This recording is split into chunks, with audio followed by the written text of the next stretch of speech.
వేలు. మరి 30 నెలలు అయిపోయింది కదా, 30 నెలలు అయిపోతే ఇప్పటికి ఎన్ని పైసలు రావాలా? మనకి ఎన్ని రావాలా?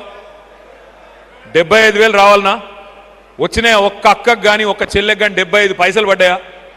అందుకే అంటున్నా రేవంత్ రెడ్డి గారిని, అయ్యా నువ్వు కోటీశ్వరులను చేస్తావో లేదో మాకు తెలియదు, పోనీ 75,000 అయితే ఈ ముందు ఖాతాలలో ఆడపిల్లలు ఎదురు చూస్తూ ఉన్నారు. ఆ 75,000 వచ్చే 30 నెలలకు మరొక 75,000. అట్లాగే తెలంగాణ యువకులకు చెప్పినాడు, పిల్లలకు చెప్పినాడు, మీకు ఉద్యోగం వచ్చేదాకా నేను పైసలు ఇస్తా, నెలకు 4,000 ఇస్తా అన్నాడు. మరి 30 నెలలు అయింది, ఎంత ఇవ్వాలా? 1,20,000 రూపాయలు ఇవ్వాలా? మరి వాళ్ళందరికీ 1,20,000 రూపాయలు, ఇంకో 30 నెలలకు ఇంకో 1,20,000 ఇస్తావా? రైతులకు చెప్పినాడు, ఎకరానికి 15,000 ఇస్తా సంవత్సరానికి అన్నాడు. మరి ఇప్పుడు 2.5 ఏళ్ళు అయిపోయింది, ఒక్కలకన్నా ఇచ్చినాడా? ఒక్క ఎకరానికి ఎవడికి ఇవ్వాల? అంటే ఇది ఎందుకు చెప్తా ఉన్నా అంటే, కోటీశ్వరులను చేసే దేవుడెరుగు, కనీసం ఉన్న వాళ్ళని నువ్వు లక్షాధికారులను చేసినా చాలు, అది కూడా చేయడంట. కానీ డైలాగులు మాత్రం ఆకాశాన్ని అంటుతా ఉన్నాయి. నేను మిమ్మల్ని అందరినీ ప్రార్థించేది ఒకటే, మల్కాజ్గిరిలో మీకు ఒక మంచి ఎమ్మెల్యే గారు దొరికినాడు, రాజశేఖర్ రెడ్డి గారి రూపంలో మంచి ఎమ్మెల్యే గారు దొరికినాడు.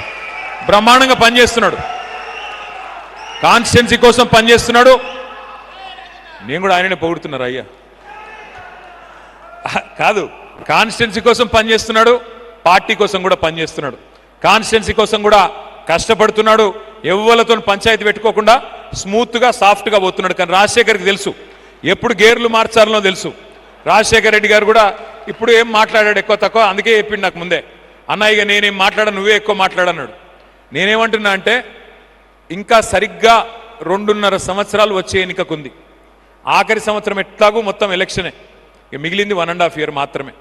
మీరు నిజంగానే మళ్ళీ హైదరాబాద్లో మనం నష్టపోయింది, మనం కోల్పోయింది మళ్ళీ తిరిగి తెచ్చుకోవాలి అనుకుంటే, మళ్ళీ మంచి ప్రభుత్వాన్ని, మంచి నాయకుడిని, కేసీఆర్ గారిని తిరిగి తెచ్చుకోవాలి అనుకుంటే, మీరే కథానాయకులు కావాలి, మీరే కథానాయికలు కావాలి, మీరే ఒక్కొక్కరు విజృంభించాలి.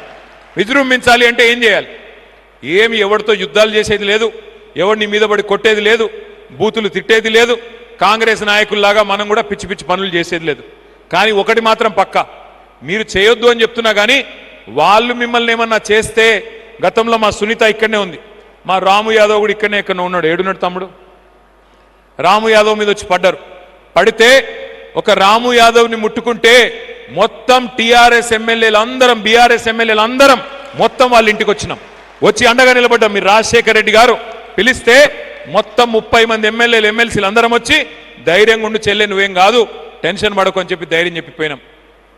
తెలంగాణలో సామెత ఉంది, పొట్టోన్నెత్తి పొడుగోడు కొడితే పొడుగోన్నెత్తి పోషమ్మ కొట్టిందని. నేను గూండాను, నేను రౌడీని, నిన్ను కొట్టే గూండాలు రౌడీలు మా కాడ కూడా మస్తుగున్నారు, ఎవ్వనికి భయపడవద్దు, నేను వస్తా, నేనే ఇక్కడ ఉంటా, అవసరం అయితే మీరు భయపడవద్దని చెప్పి కూడా నేను కొడతా ఉన్నాను. ఏమీ చేయలేడు, ఎవ్వడు ఏమీ చేయలేడు, ఎంత పెద్ద రౌడీ అయినా గూండా అయినా ఏం చేసేదేమి లేదు, మిమ్మల్ని ఏ రకంగా కూడా ఇబ్బంది పెట్టేదేం లేదు. పొరపాటున ఒక కేసో ఏదో అయితే తప్పకుండా మేమే వస్తాం, దగ్గర ఉండి ఇడిపించుకుంటాం, ఎవ్వరు కూడా మీరు భయపడవలసిన అవసరం లేదని చెప్పి మళ్ళొక్కసారి హృదయపూర్వకంగా కోరుతా ఉన్నాం.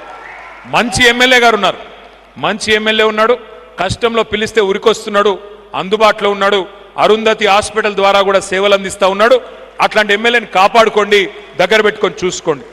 నేను మిమ్మల్ని కోరేదల్లా ఒక్కటే, మళ్ళీ తిరిగి మంచి రోజులు రావాలి, తెలంగాణకు మంచి రోజులు రావాలి.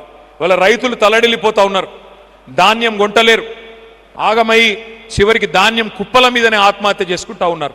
నాకైతే సంపూర్ణంగా విశ్వాసం ఉంది, ఎందుకంటే అప్పుడప్పుడు నిజంగా కూడా చీకటిని చూస్తేనే వెలుగు విలువ కూడా తెలుస్తుంది, గాడిదని చూస్తేనే గుర్రం విలువ కూడా తెలుస్తుంది. కాబట్టి ఈ 5 ఏళ్ళు మన మంచి కోసమే వచ్చింది, ఎందుకంటే ప్రజలకు కూడా తెలవాలి ఎవరు ఏంది. ఏమనుకున్నారు, లేకపోతే కొంతమంది మాట్లాడినారు, ఏమైనా కేసీఆర్ ఇంట్లోకెళ్ళి ఇస్తుండా? ఎవరు ఇయ్యరు నాయన ఇంట్లోకెళ్ళి, ఎవరు ఇంటెనక పొలం అమ్మియరు, ఇంట్లోకెళ్ళి ఇయ్యరు. ఎవరైనా సరే ప్రజల సొమ్ముకు ధర్మకర్తలం, ఎవరైనా కలిసి పనిచేయాల్సిందే, ప్రజల కోసం పనిచేయాల్సిందే. కానీ ఇవాళ రైతులకు ధాన్యం సంచులు మాత్రం లేవు, ధాన్యం కొనుగోలు చేయడానికి సంచులు లేవు, ప్రభుత్వానికి చేతులు రావడం లేదు, సంచులన్నీ ఢిల్లీకి పోతున్నాయి. ఇక ఢిల్లీకి ఏడికి పోతున్నాయో నాకంటే బాగా మీకు తెలుసు. రైతు బంధు బంద్ అయింది, రాహుల్ బంధు మాత్రం బ్రహ్మాండంగా నడుస్తున్నది. రాహుల్ బంధు పథకం రైతులకేమో ఖాతాలో డబ్బులు పడతలేవు, రాహుల్ గాంధీ గారి ఖాతాలో మాత్రం టింగ్ టింగ్ టింగ్ అనుకుంటే డబ్బులు బ్రహ్మాండంగా పడుతున్నాయి. ఎందుకంటే అట్లా నడుస్తున్నది ఇవాళ ప్రభుత్వం. గూండాగిరి, దౌర్జన్యాలు, కబ్జాలు, భూములు, సెటిల్మెంట్లు నడుపుతున్నది ప్రభుత్వం కాదు, ఒక మాఫియా నడుపుతా ఉన్నాడు రేవంత్ రెడ్డి. ఆ మాఫియాలో ఒక పిల్ల నాయకుడు ఇక్కడ మీ దగ్గర కూడా ఇక్కడ ఒకడు ఉన్నాడు. అందుకే నేను అనేది ఎవరికి భయపడే అవసరం లేదు. తప్పకుండా గట్టిగా నిలబడదాం, గట్టిగా కొట్లాడదాం. అవసరమైతే ఈ సమిష్టి బలం చూసిన తర్వాత ఎవరైనా సరే తప్పకుండా మళ్ళీ మీకు భయపడవలసిన పరిస్థితి వస్తుంది. ఇప్పుడు మనం చేయాల్సిన రెండే రెండు పనులు. మరి రాజశేఖర రెడ్డి గారి నాయకత్వంలో మీరు మీ మల్కాజ్గిరి నియోజకవర్గంలో మీకు ఎన్నికల అబ్జర్వర్గా ఇన్ఛార్జిగా శ్రీధర్ గారిని పార్టీ నియమించింది.